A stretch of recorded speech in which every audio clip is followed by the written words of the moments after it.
cherchez une école de référence pour une double formation universitaire et professionnelle de qualité? Voici l'opportunité à ne pas rater. L'École supérieure d'administration, d'économie, de journalisme et des métiers de l'audiovisuel ESAE vous offre des programmes d'enseignement en licence et en master orientés vers l'emploi qui font d'elle une référence à travers les filières de l'administration générale et territoriale, l'administration du travail et de la sécurité sociale, droit, diplomatie et relations internationales, administration hospitalière, universitaire et intendance, journalisme et métiers de l'audiovisuel et toutes les filières des sciences de gestion. Une seule adresse, www.esae.bj.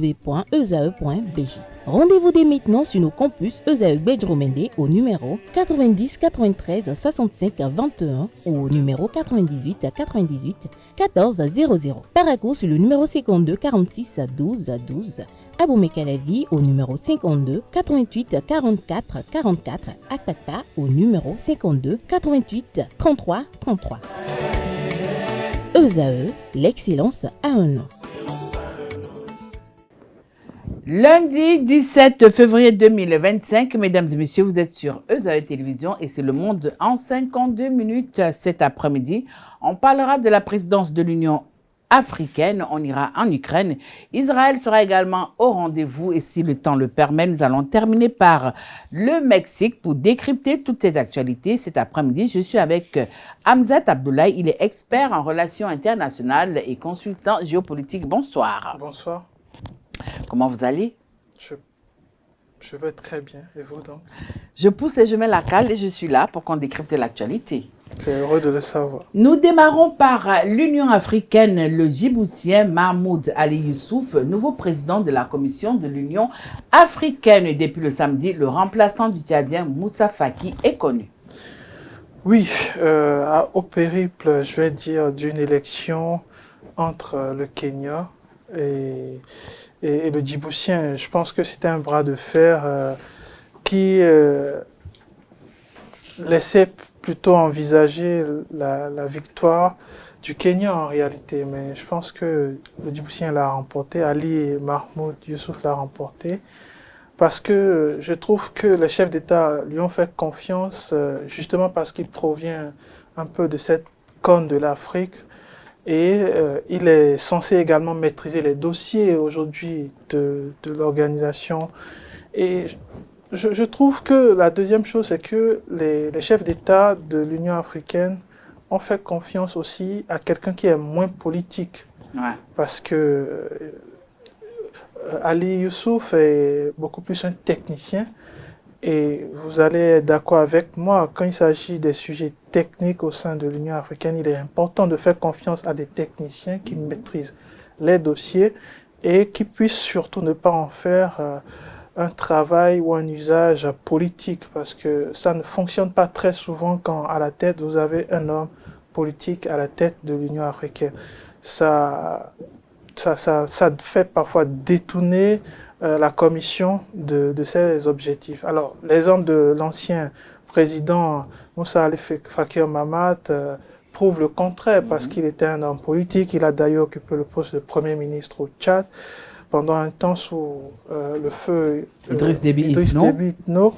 Et sa gestion, en tout cas à la tête de la commission de l'Union africaine, a prouvé que malgré qu'il soit un politicien, il était avant tout un diplomate, bien sûr, mais avant d'être politicien. Donc ça lui a servi en termes d'armes à la tête de cette commission et il a fait un bilan correct à la tête de l'institution.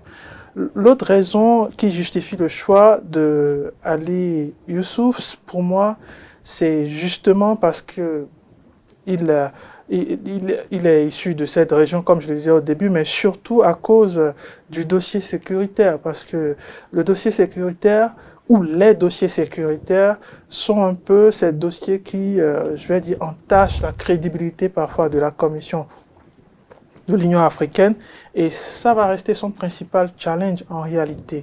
Donc je pense que le défi est considérable. Son élection marque un tournant à la tête de la Commission de l'Union africaine.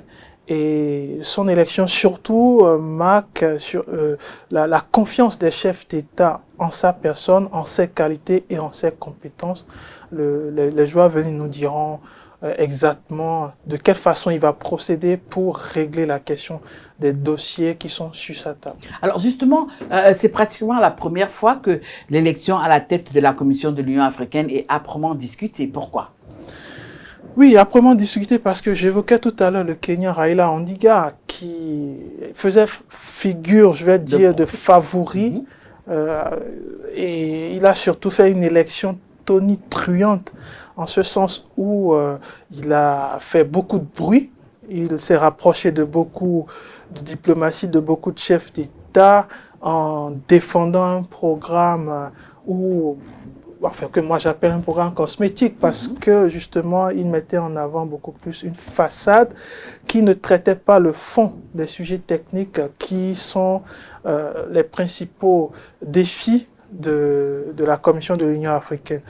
Donc je pense que l'élection de Ali Youssouf est un signe, comme je le disais en tout début, c'est un signe qui marque la confiance des chefs d'État africains à un Djiboutien qui est issu donc de cette corne de l'Afrique, qui reste aussi préoccupé par les défis sécuritaires sur le continent, mais particulièrement dans les Grands Lacs, où on est confronté à une crise sans précédent, notamment au Soudan, au Congo, et ça continue de faire parler. Et je pense que on peut dire que cette élection est une élection technique qui montre en quelque sorte que les chefs d'État africains ne veulent pas faire confiance aux politiciens qui étaient ou que fut ou qu'est Raila Odinga, et que d'une certaine façon ou d'une autre, c'est également une confiance géostratégique et géopolitique,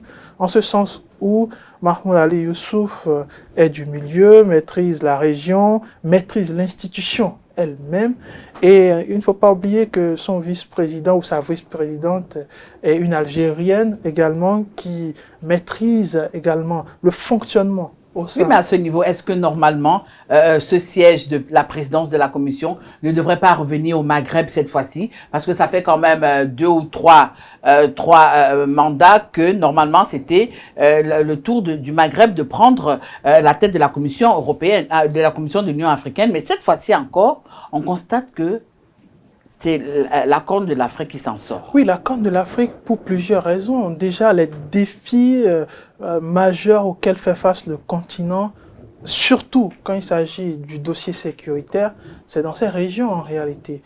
Et l'autre chose, c'est que le Maghreb n'arrive pas, on s'entend également, on n'arrive pas à avoir un consensus autour d'un nom, autour d'une personne, autour d'un État. Est-ce que c'est pas à cause de 2 pays? Bien sûr, entre autres, parce que désigner quelqu'un qui est issu d'un de ces 2 pays, c'est que vous êtes contre l'autre, forcément. Et je pense que le Maghreb n'est pas pour l'instant prêt, mais c'est pas un problème. Et je pense oui, mais au Maghreb, il n'y a pas que l'Algérie et le Maroc, il y a d'autres pays au Maghreb. Il y a d'autres pays, effectivement, mais quand vous prenez la Libye, par exemple, la Libye n'a pas fini son processus de réconciliation. Le général Haftar est toujours en train de tirer les draps de son côté pour avoir la légitimité. Et du côté de l'Est, à Benghazi et autres, je pense qu'ils n'ont pas fini avec la rébellion armée. C'est vrai qu'il y a un accord sur la table aujourd'hui, mais tout ça fera partie de ces dossiers majeurs que le futur président ou le nouveau président, le néo-président de la Commission de l'Union africaine aura à gérer. Et je pense que le choix d'un Djiboutien, c'est vraiment un choix stratégique.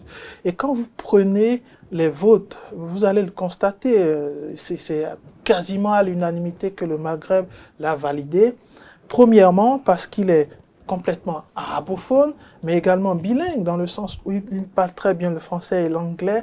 Et quand vous suivez... Et l'arabe, je disais arabophone en premier niveau. Donc, quand vous prenez le profil également de sa vice-présidente qui est algérienne, elle est également arabophone, elle est également francophone et anglophone, elle maîtrise donc les 3 langues. Donc, je pense que c'est un choix stratégique de quelqu'un qui puisse les comprendre, qui puisse comprendre les enjeux au Maghreb, qui puisse comprendre les enjeux dans ces États, je vais dire, arabophones en Afrique, qui veulent également faire confiance à des personnes qui puissent les écouter, qui puissent mieux les entendre.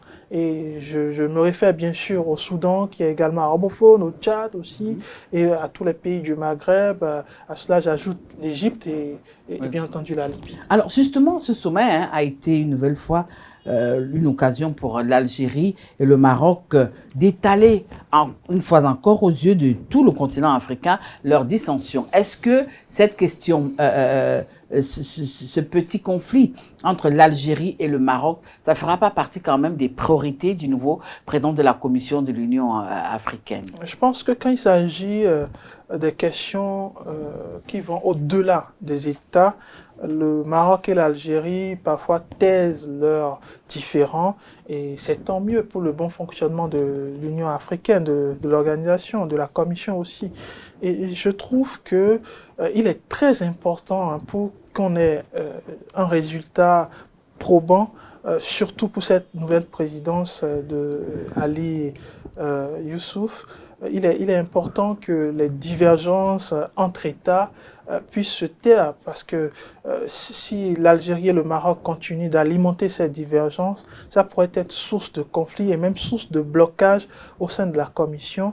Et quand il y a blocage au sein d'une commission de cette envergure, ça bloque beaucoup de dossiers et je pense que ce n'est pas surtout ce que souhaite aujourd'hui l'Union africaine. Alors pour sortir de ce sujet de l'Union africaine, même si c'est après le 15 mars prochain que le nouveau président pourra entrer en fonction, quels sont selon vous les défis immédiats de ce nouveau président de la Commission de l'Union africaine? Le premier défi pour moi, c'est le défi sécuritaire. Parce que je pense que le dossier de la sécurité sur la table de Mahmoud Ali Youssouf doit faire environ 500 000 pages.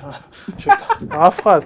Mais je pense que c'est un sujet brûlant dont il faut tout de suite se saisir. Et la première question sécuritaire sera la question de la crise. La RDC? Exactement. On a d'ailleurs vu la première ministre qui a refusé de faire partie de la photo de famille parce que le président Kagame était... Oui, je pense que c'est tout de même maladroit parce que je pense que la diplomatie congolaise commet pas mal d'erreurs ces derniers temps. Si ce n'est pas le sujet, je le reconnais, mais je trouve que pour que l'Union africaine puisse fonctionner, les États doivent l'y aider. Je pense que les États qui sont concernés par cette question doivent mettre la patte à l'étrier pour que l'organisation puisse trouver des solutions pérennes et mieux les aider. Ça, c'est une chose. La deuxième chose, je pense que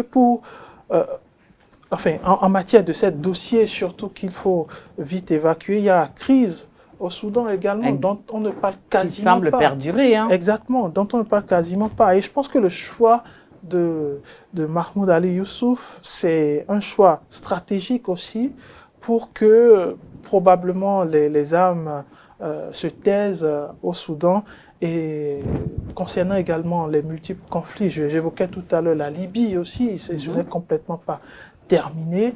Et pour revenir au Congo, je pense qu'il est important que le Rwanda et le Congo et la RDC puissent être mis autour d'une table complètement constituée d'États africains, de chefs d'État africains. Sous l'abrapalabre. Sous l'abrapalabre, et que ces derniers puissent apporter une solution typiquement africaine. Parce que je pense que si on implique des acteurs extérieurs, on ne sortira pas de l'auberge aussitôt.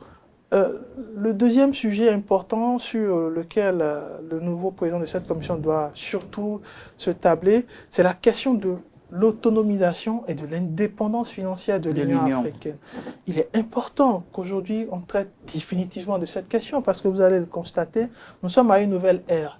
Et la nouvelle ère veut que même les pays du Sud globalisés, donc de l'Afrique subsaharienne, puissent prendre véritablement en compte leur indépendance, leur autonomie, et cette fois-ci de façon réelle. L'Union africaine dépend des aides de l'étranger, de l'Occident, et surtout quand il s'agit... Principalement de l'Union européenne. Hein, de l'Union européenne et de l'Organisation des Nations Unies, quand il s'agit surtout des questions sécuritaires. Donc, s'il faut déployer une force de maintien de paix et de la sécurité, il faut attendre qu'il y ait un vote au sein du Conseil de sécurité, il faut attendre que l'ONU valide, il faut attendre que l'ONU finance, et ça prend du temps. Et même quand c'est effectué, de quelle marge dispose effectivement l'Union africaine pour régler ces problèmes sécuritaires? Pas grande chose. Donc, il est important que l'Union africaine puisse repenser sa politique de finances pour trouver la porte de sortie.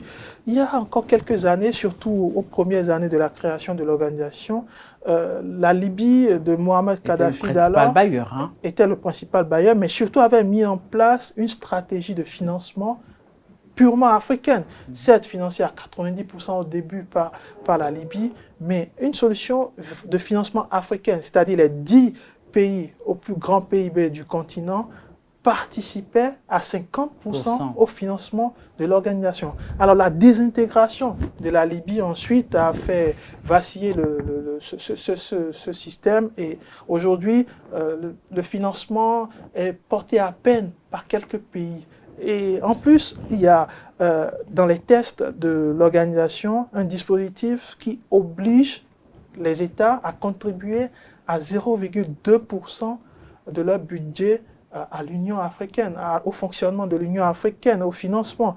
Mais dans la réalité, c'est tout autre. C'est tout autre chose. Et je pense que ça ne pourra pas perdurer. Il est important qu'au nom de cette ère, qu'au nom de cette nouvelle redistribution des cadres géopolitiques et géostratégiques, l'Union africaine puisse s'approprier cette autonomie, cette indépendance, pour justement avoir plus de voix et d'impact dans le monde. Parce que vous allez être d'accord avec moi, c'est la main qui vous nourrit souvent, qui vous dicte ce que vous devriez faire. Okay. Et si ça continue, je pense que ça va être un peu en décalage, sinon en rupture avec le vent qui souffle aujourd'hui, le vent de la souveraineté, le vent de l'autonomie, le vent de l'indépendance. Le vent du nationalisme. Exactement. D'accord. Et ça pourrait tirer vers le bas l'Union africaine. Et je finis là-dessus en disant une chose importante, c'est que l'autre défi de Mahamoud Ali Youssouf devrait également être de concerner les États africains face aux questions et aux enjeux de l'Union africaine. J'ai un peu l'impression que l'Union africaine est dans un monde à part et que les États africains sont dans tout un autre monde. Donc, il est important qu'on puisse les intéresser et surtout qu'on puisse définir une véritable politique d'union, de véritable union de l'organisation. Je ne veux pas citer, par exemple, l'Union européenne, mais il faut arriver peut-être à ce que les États africains puissent perdre une partie de leur souveraineté au profit de l'Union africaine. Face aux enjeux du monde d'aujourd'hui, aller en rang dispersé pour aller négocier avec Trump, ou négocier avec l'Union européenne, ou négocier avec une puissance comme la Chine, ça va être toujours en votre défaveur. Or, si vous allez en groupe, si vous allez au nom d'un ensemble, eh bien, vous aurez plus de poids et d'impact dans les échanges. Et c'est ça le vrai défi aujourd'hui. L'Union africaine a certes un nom, a certes des statuts, mais n'a pas d'identité, n'a pas une force et n'a pas d'impact sur le monde géopolitique, sur le monde géostratégique.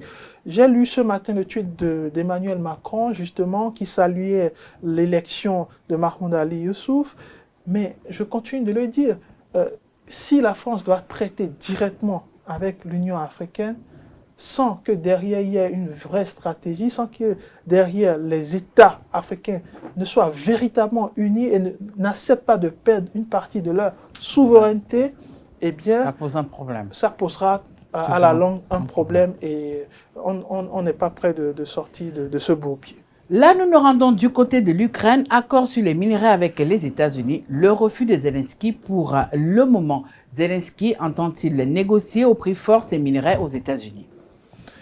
Alors, plusieurs choses. Moi je me pose une question. Finalement, tout ça pour ça, plusieurs mois de conflit, pour en arriver là, je trouve que c'est une trahison du peuple ukrainien qui se profile aujourd'hui. Je pense que c'est peut-être la seule finalité qui existe. mais je pense que la méthode n'est pas la bonne. Je pense que c'est une façon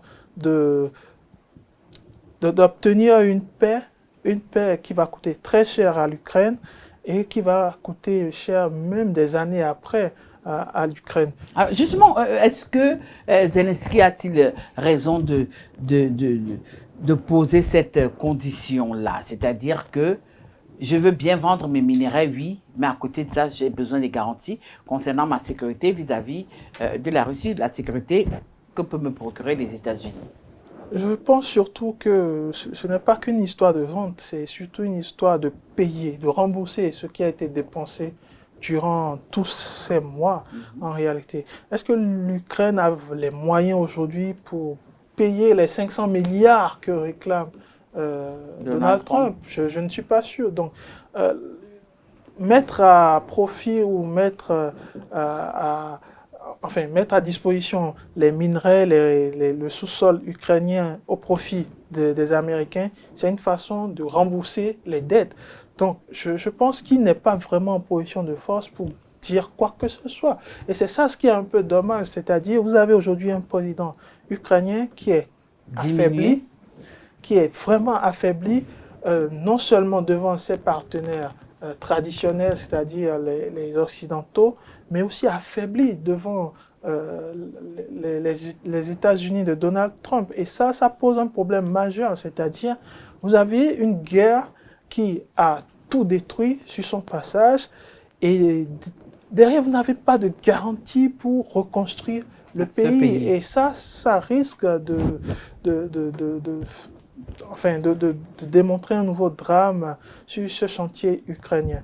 Quoique, je pense que Poutine, finalement, est le grand vainqueur de ce conflit, puisque aujourd'hui, Trump a eu son coup de téléphone, son coup de fil avec Vladimir Poutine. Et ça voudrait dire une chose importante, c'est que la paix pourrait se faire sans l'Union européenne, qui a investi également beaucoup d'argent dans cette guerre.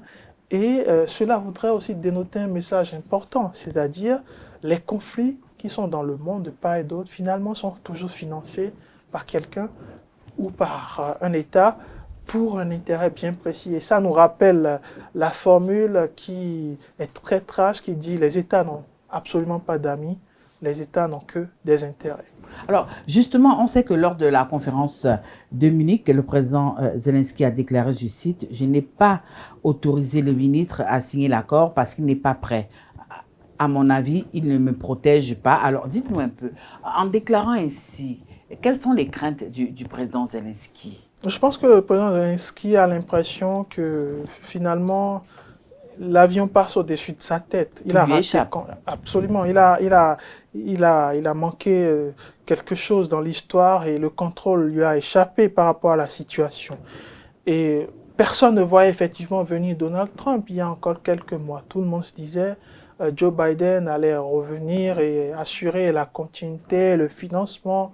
Sauf que ça causait déjà problème aux Américains, aux congressistes surtout, qui contestaient d'une certaine façon ce financement aveugle en Ukraine, qui ne servait pas tout de suite les intérêts des Américains, parce qu'à force de dépenser, un vide peut se sentir dans la poche des Américains.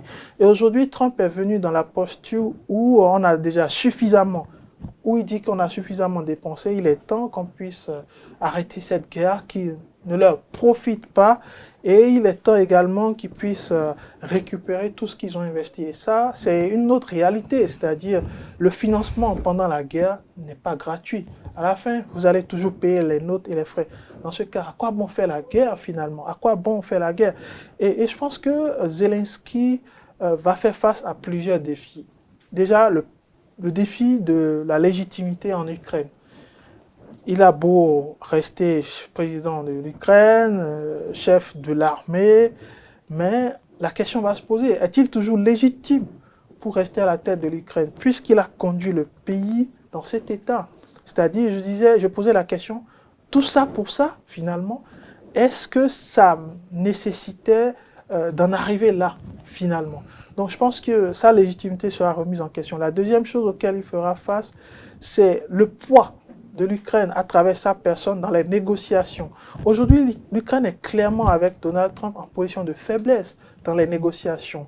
Et cela pourrait amputer une bonne partie des frontières du territoire ukrainien durant ces négociations, des richesses minières de l'Ukraine qui pourraient être réparties entre la Russie, l'Ukraine et même l'Union européenne. L'Union européenne continue de crier en estimant... Oui, mais l'expert en relations internationales que vous êtes, que cache cette précipitation des États-Unis à vouloir vite signer cet accord sur les minerais, mais refuse de garantir la paix de l'Ukraine? Non, je pense que la garantie de la paix ne dépend pas que des Américains.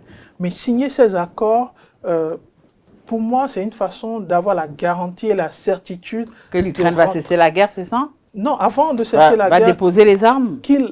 C'est une garantie de rentrer en possession de ce qui a été dépensé. Ça, c'est une garantie. Parce que une exploitation des ressources minières, ça peut prendre 10, 15, 20 ans en réalité. Et sans oublier la question également de la reconstruction qui est là. Donc, je pense que même si les Américains ne donnent pas la garantie d'une paix, je vais dire dans le court terme, le moyen terme ne l'exclut pas du tout. Tout dépendra effectivement de la qualité des échanges entre Donald Trump et Vladimir Poutine. D'autres parlent du retour des frontières de 2014, ce qui semble aujourd'hui quasiment impossible. Donc je pense que les Ukrainiens continuent d'être instrumentalisés encore par l'Union européenne. C'est tant mieux parce que quand vous êtes en crise et surtout vous avez des partenaires qui vous ont soutenu pendant des années, eux aussi ils veulent avoir des garanties par rapport à une négociation et surtout par rapport à une paix, parce qu'il s'agit de l'Europe aujourd'hui. Et si l'Europe cède une partie de l'Ukraine, exactement, c'est une façon, ce sera une façon de céder une partie de son territoire à Poutine ou aux Américains. Et ça, ça remet en question la question de la défense, permettez la tautologie, la question de la défense de l'Union européenne. Est-ce qu'aujourd'hui, l'Union européenne ne devrait pas se concentrer sur sa propre défense que de faire confiance aux Américains? Ça, c'est une chose. Et la deuxième chose, est-ce que ce n'est finalement pas le retour de la guerre ou de la puissance comme étant la puissance, la seule puissance qui puisse maintenir l'ordre dans le monde? Et je vous entendre, on a comme l'impression qu'il faille avoir aujourd'hui un nouveau plan Marshall pour l'Europe. Oui, c'est bien ce qui se profile à l'horizon, mais qui va être le lead exactement de ce plan Marshall? Est-ce que les Européens sont prêts eux-mêmes à financer ce type de plan? J'en doute parce qu'il y a plusieurs voies de divergence déjà qui s'élèvent au sein même de l'Union européenne, et avant même de l'étendre à ces États européens qui sont au sein de l'OTAN. Je pense que ça risque d'être un terrain difficile à achever. L'autre chose, et c'est important de le dire, c'est qu'à Munich, justement, vous l'avez évoqué, le vice-président américain J.D. Vance a émis un discours je vais dire, très offensif vis-à-vis de l'Union européenne et de l'Europe dans son ensemble. Et ça montre clairement qu'on est aujourd'hui face à trois mondes. Vous avez d'un côté le monde de Vladimir Poutine, qui est droit dans ses bottes.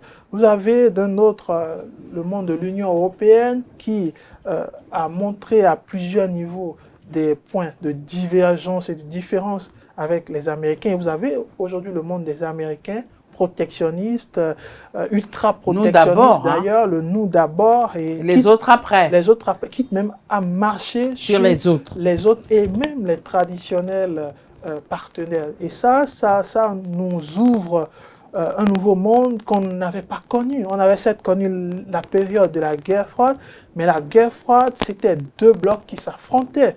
Et vous avez dans l'autre le bloc américain qui avait pour partenaire les Occidentaux avec la démocratie comme moyen politique pour... Aujourd'hui, le bloc américain qui... Alors justement, dites-nous un peu, la résolution du conflit pourrait-elle se passer sans qu'on invite les Européens à la table de négociation? Je pense que ça risque d'être complexe de parvenir à une résolution efficace sans les Européens. Parce qu'avant tout, ils sont concernés par ce conflit. Ils se sont impliqués dans ce conflit. Ils ont subi les affres de ce conflit en se faisant couper le gaz, en se faisant couper le pétrole, en se faisant couper certaines ressources qui provenaient de la Russie. Et de l'autre côté, ils ont également imposé des sanctions financières contre Poutine, contre la Russie et surtout contre les partenaires de la Russie. Donc, je pense qu'aujourd'hui, on ne peut pas parler de paix. Ça, c'est dans la réelle politique. On ne peut pas parler de paix sans les Européens. Sans les Européens, ce n'est pas possible. Sauf que Trump a inventé une nouvelle politique que j'appelle la Trump politique. Et la Trump politique ne prend en considération la vie de personne. Il s'agit de Trump, c'est du Trumpisme, un peu du Trumpisme avec un peu de diplomatie, mais qui n'a rien à voir avec ce qu'on a connu jusque-là. Est-ce que c'est le retour de la force, comme je l'ai déjà dit, comme principale monnaie d'échange, comme principale monnaie de dissuasion? La suite nous le dira, mais je trouve que les autres États, surtout les États du Sud globalisés, doivent se préparer face à ce qui arrive. Quand chacun revendique sa souveraineté aujourd'hui, ce n'est pas un hasard en réalité. Chacun doit peut-être s'armer, qu'il sait, pour résister mieux ou pour mieux se faire respecter. Et ça ne pourra pas être efficace, surtout dans ce Sud globalisé, sans une union effective de ce Sud globalisé, que ce soit sur le plan économique et financier, à travers les BRICS, ou à travers le plan géostratégique et géopolitique avec l'Union africaine.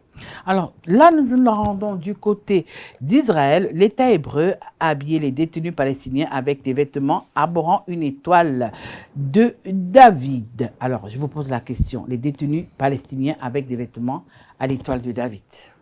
Oui, c'est une communication digne, je vais dire, d'un régime nazi qui, à l'époque, avait choqué le monde entier. Et je pense que on n'avait pas besoin de ça en réalité. On ne peut pas être dans la posture de quelqu'un qui a subi ces affres du passé. Et faire pareil aujourd'hui. Et faire pareil aujourd'hui. Je pense que quelque part, quelque chose ne fonctionne pas. Alors, je pense qu'Israël est aussi dans une posture simple et claire, c'est-à-dire montrer qu'il continue d'avoir la maîtrise du sujet, qu'il continue d'avoir,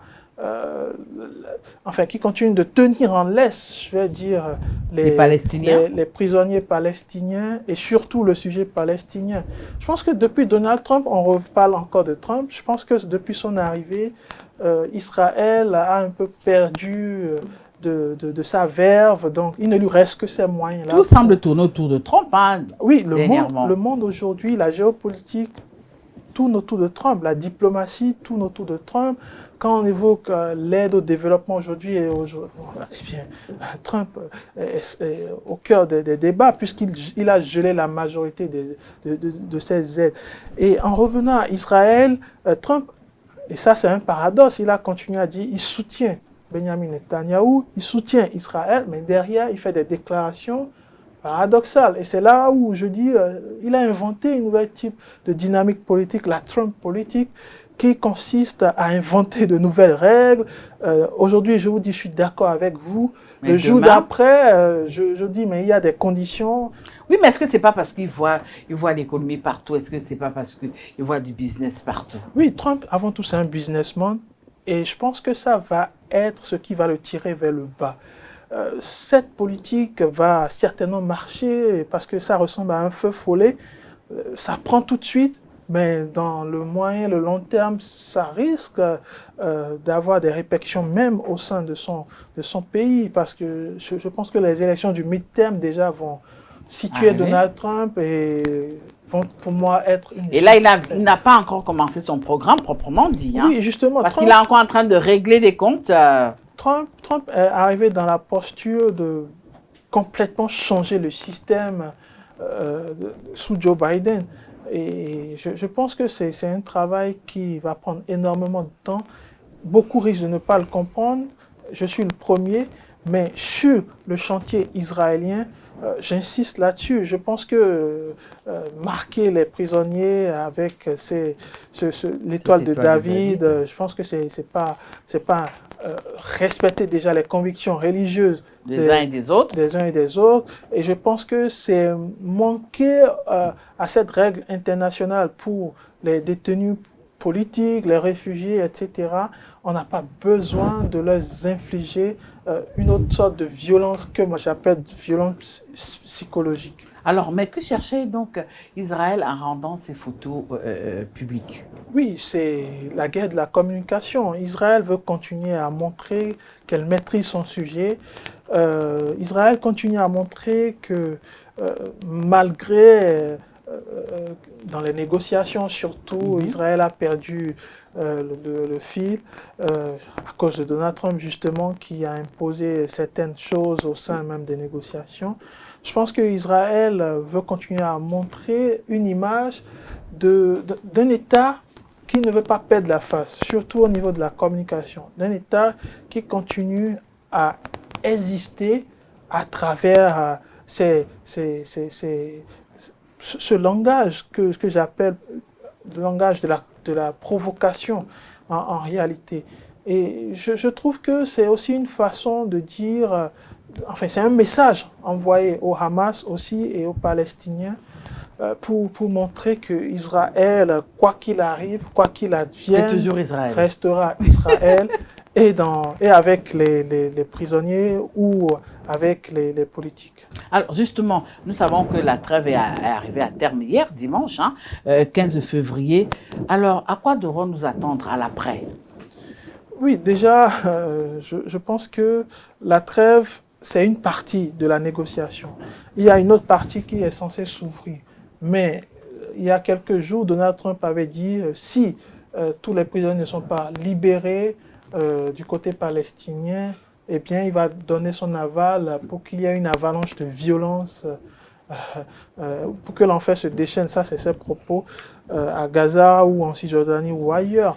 Bon, aujourd'hui, le Hamas n'a pas cédé à 100% face à ces exigences. Gaza qui compte annexer. Exactement, et ça montre aussi quelque part que la puissance, pardon, la faiblesse a sa puissance aussi. D'abord, elle a sa capacité de nuisance, même quand ce n'est pas un jeu égal. On l'a déjà vu au Vietnam, par exemple, l'armée américaine, première armée du monde, n'a pas réussi. Se noyer au Vietnam. Exactement. En Algérie, la France également. C'est noyé dans une guerre qui a pris des proportions terribles aussi, en Indochine. Avec Dien Bien Phu.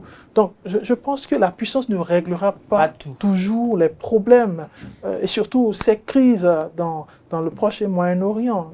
L'histoire l'a déjà démontré à plusieurs reprises. Oui, mais est-ce que vous croyez que ces seules images-là, des détenus palestiniens arborant l'étoile de David, est-ce que ces seules images peuvent à nouveau déclencher des hostilités entre le groupe palestinien et l'État hébreu?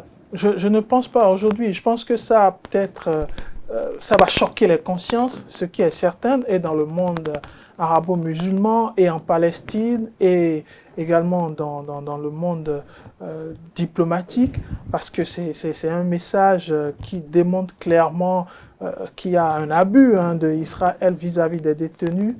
Et je ne parlerai même pas des conditions de libération des détenus palestiniens qui ont choqué en réalité le monde également. Donc je pense qu'Israël reste dans sa posture telle qu'on est cet État, c'est-à-dire un État qui met en avant ses intérêts, mais ne veut surtout pas perdre la face eu égard à ces négociations. Et il s'agit aujourd'hui de Benjamin Netanyahou et je dirais, de son avenir politique qui se joue à travers tout ça, à travers le conflit à Gaza, à travers les détenus, à travers les otages du Hamas. Je pense qu'il a perdu en réalité la guerre depuis le 7 octobre. Il n'a pas écouté suffisamment les gens de son camp, même de son propre parti. Il y a eu des défections au sein de son propre parti. Il y a au sein de son gouvernement des défections également. Et ça ne l'arrange pas forcément sur le plan politique. Donc, il doit continuer à montrer qu'il maîtrise les enjeux. Il doit continuer à montrer qu'il maîtrise les rouages de ce conflit et il doit continuer à montrer surtout à l'opinion israélienne qu'il domine toujours les débats. Mais ce n'est pas forcément vrai aujourd'hui. Hein. On ne peut pas dire que ce n'est pas toujours soit lotis à la bonne enseigne aujourd'hui du côté de Jérusalem. Certainement, parce qu'aujourd'hui, il n'a plus en main même le processus de paix ou du cessez-le-feu. Et d'une certaine façon, c'est les Américains et Donald Trump qui lui montrent en réalité ce qu'il faut faire, surtout ce qu'il ne doit plus faire. Et je pense que, eu égard à ça, c'est un terrible échec. Et je pense que quand il ne sera plus Premier ministre dans les prochains mois, ça va arriver. Il va répondre devant la justice, parce que les dossiers, il en a. Bien sûr. Et je pense que même pendant cette guerre, il avait plusieurs fois le choix entre même maintenir en vie certains de ses propres citoyens et il a choisi parfois la manière forte. Nous terminons ce décryptage de l'actualité par le Mexique. Débaptisation du golfe du Mexique par Donald Trump. Mexico ne l'entend pas de cette oreille. Golfe de Mexique. Donald Trump en mode modification d'appellation. Oui, toujours du Donald Trump nous ressort du Donald Trump. Je pense que oui, Donald Trump... Tout tourne autour de lui depuis qu'il est revenu là. Je pense que Donald Trump est ce qu'on appelle une figure autoritaire en matière de gestion d'État. C'était un peu prévisible parce qu'il l'avait déjà mentionné quelques semaines avant son investiture. Et je pense que c'est une façon également géopolitiquement d'asseoir la domination américaine dans la sous-région, changer l'appellation du golfe de Mexique en golfe d'Amérique, c'est stratégique aussi. Et je pense que Donald Trump veut montrer ce qu'il appelle le MAGA, Make America Great Again, pas que dans les propos, mais dans la réalité. Dans les faits, quoi. Exactement. Et ça, les Américains adorent ça. C'est-à-dire, ils adorent cette souveraineté réappropriée même sur l'échiquier international. Et depuis plusieurs décennies, on n'avait plus jamais vu ça. Mais il y a un conflit aussi qu'il faut noter. On ne peut pas se réapproprier le nom d'un golfe qui historiquement... Ma foi, existe depuis plus de 400 ans. Qui historiquement existe depuis très longtemps. On ne peut pas se le réapproprier sur un coup de tête. Et là, on se pose plusieurs questions.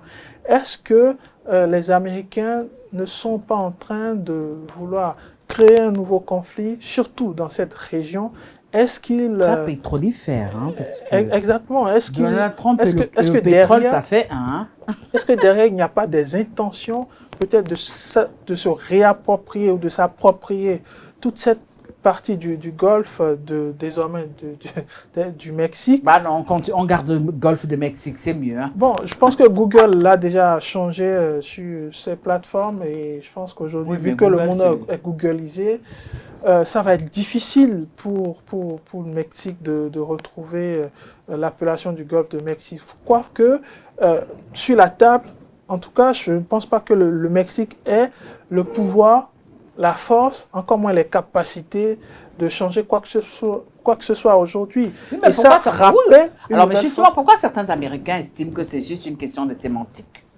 Ce n'est pas qu'une question de sémantique, parce que le golfe de Mexique, c'est un golfe déjà stratégique, c'est un couloir maritime stratégique, riche également en ressources pétrolières et pétrolifères. Et je pense que se réapproprier le nom, c'est une façon de montrer que les Américains dominent non seulement le monde, mais également la sous-région. Et c'est une façon également de lancer un message au Mexique par rapport à son expansion économique. Le Mexique a pas mal d'ambitions économiques aussi. Et surtout s'agissant de ce golfe, le Mexique se l'est plus ou moins attribué en réalité. Donc je pense que Trump veut casser cette dynamique en changeant la sémantique, en changeant le nom. Ça reste de la sémantique, mais je pense que ça a un poids sur les échanges, ça a un poids sur les échanges, surtout dans cette région. Et je pense que ça a un poids. Oui, mais lorsqu'on écoute un peu, géostratégique oui, mais lorsqu'on également. écoute un peu, lorsqu'on a écouté la présidente mexicaine, elle a estimé que cette appellation ne concerne que le plateau continental, donc la partie qui revient aux États-Unis au niveau de ce golfe. Oui, mais aujourd'hui, je pense que Trump, comme on le dit, C'est dit Trump. voilà, il n'en fait pas cas. Aujourd'hui, pour lui, le golfe de Mexique, c'est le golfe de l'Amérique désormais. Et moi, j'ai un peu mal pour la présidente du Mexique, dans ce sens où elle n'a pas des moyens pour pouvoir réagir. Est-ce qu'il faut attaquer les États-Unis à la Cour internationale? Je ne sais pas si la procédure... Si, elle a promis. Est-ce que la procédure irait à son terme? Qui finance la Cour internationale en majorité? Donc je pense que ça risque d'être problématique. Heureusement que Trump n'est pas là pour 100 ans. Heureusement qu'il n'est là que pour 4 ans. 4 ans, sinon que pour 3 ans en réalité. Ouais. Le temps nous Parce que dira, là, le temps nous dira. le temps nous dira effectivement si le prochain président va maintenir cette décision que moi j'estime loufoque en réalité. Alors justement, pourquoi le président américain ouvre tant de fronts, selon vous? Oui, je pense que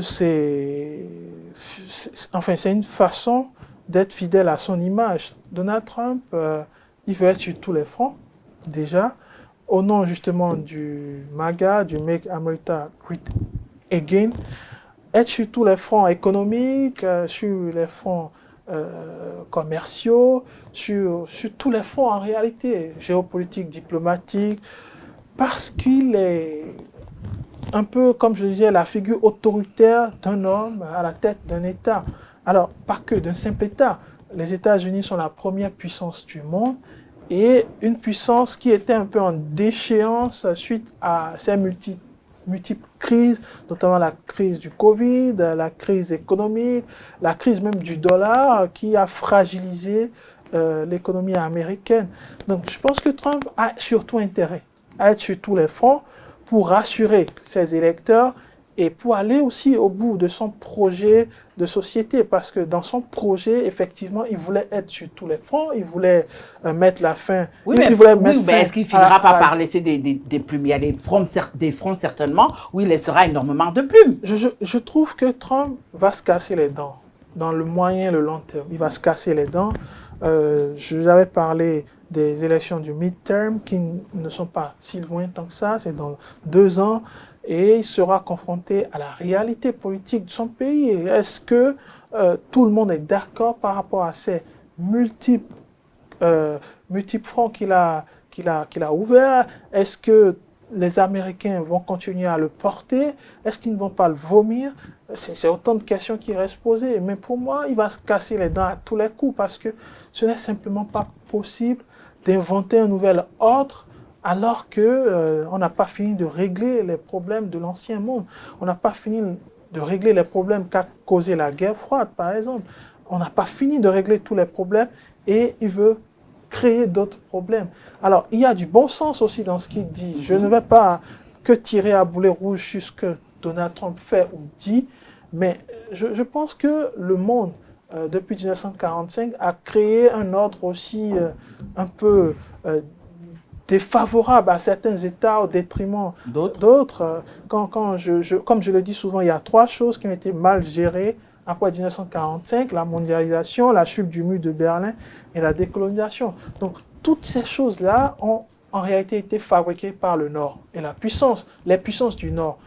Mais dans la réalité, les États du Sud n'ont jamais été intégrés dans ce processus du Nord. En réalité, quand vous prenez les institutions de Bretton Woods, par exemple, je pense que le format est resté bloqué en 1945.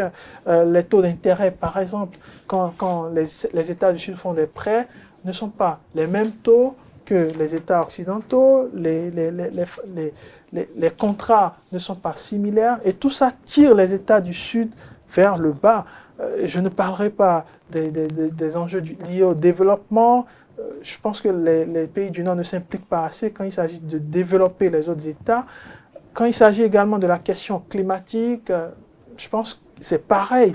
Les pays du Nord polluent plus Et c'est les pays du Sud qui subissent le plus. La pollution. Et aujourd'hui, Trump, surtout quand il s'agit de la politique de l'écologie, il s'en lave les mains. Il fait tout ce qu'il veut aujourd'hui. Au contraire, il veut aller vers une réindustrialisation. On peut comprendre le bon sens aussi de ce qu'il veut. Il veut maintenir les États-Unis comme première puissance face à la Chine qui n'a plus de limites en réalité sur tous les plans. Mais ça risque d'être difficile s'il faut réinventer un nouvel ordre, s'il faut marcher sur les intérêts des autres, des Européens, s'il faut déconsidérer ou continuer à déconsidérer. Peut-être que dans le monde, nous allons vers 3 blocs, hein, un bloc composé de la Russie, de la Chine, de l'Iran. Finalement, de 4. Un bloc composé des Européens et un bloc composé juste des États-Unis. Ça fait 3, mais il pourrait y avoir un 4e bloc, les autres. Les autres, c'est qui? Les nous. Peut-être les nous. Voilà. Donc ça donne lieu peut-être à un monde multipolaire, mais une multipolarité vraiment en décalage avec la réalité. Parce que avoir d'un côté une Europe très faible, affaiblissant les États-Unis, c'est quasiment du jamais vu. Avoir une Amérique qui dépend que de Donald Trump sur un coup de tête, je pense que c'est délicat. Avoir une Russie... Oui, mais peut-être que le Canada pourrait se rallier au continent, enfin, pourrait prendre comme allié l'Union européenne, enfin, les pays européens, sait-on jamais. Hein? Je pense que les États n'ont que des intérêts en réalité. Si les intérêts du Canada convergent dans le sens de l'Union européenne, bien sûr, ils peuvent faire le choix d'aller vers l'Union européenne. Et c'est pareil pour les États africains. Les États africains n'ont pas encore saisi le sens des enjeux géopolitiques aujourd'hui. Ce qui se trame aujourd'hui dans le monde, les Africains regardent ça un peu comme des spectateurs. Beaucoup continuent de parler de souveraineté, beaucoup continuent de parler de militaires à la tête des États, ou beaucoup continuent d'insister sur la démocratie. Le vrai sens, la vraie priorité en réalité, ce n'est pas ces sujets. D'accord.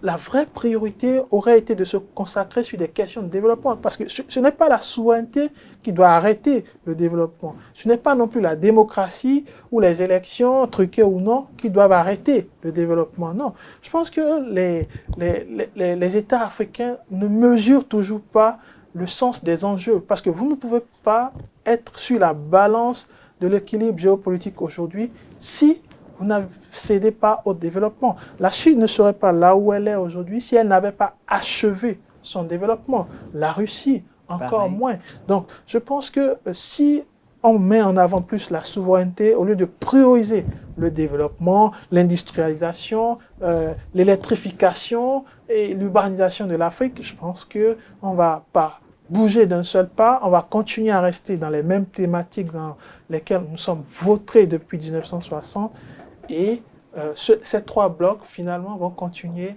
à diriger le monde. Dominer le monde. D'accord. Chers amis internautes, nous sommes arrivés à la fin de notre émission de décryptage de ce lundi où j'ai reçu pour vous Hamzat Abdoulaye, expert en relations internationales. Nous avons parlé de l'Union africaine où désormais nous avons un nouveau chef comme président de la Commission de l'Union africaine. Il s'agit du Djiboutien Mahmoud Ali Youssouf. Nous avons parlé de l'Ukraine. Israël est également au menu et nous avons terminé, comme je l'ai dit, par le Mexique. Merci de nous avoir suivis. Retrouvons-nous le lundi prochain pour d'autres actualités. Ça se passe toujours sur ESAE Télévision, la meilleure des web télé.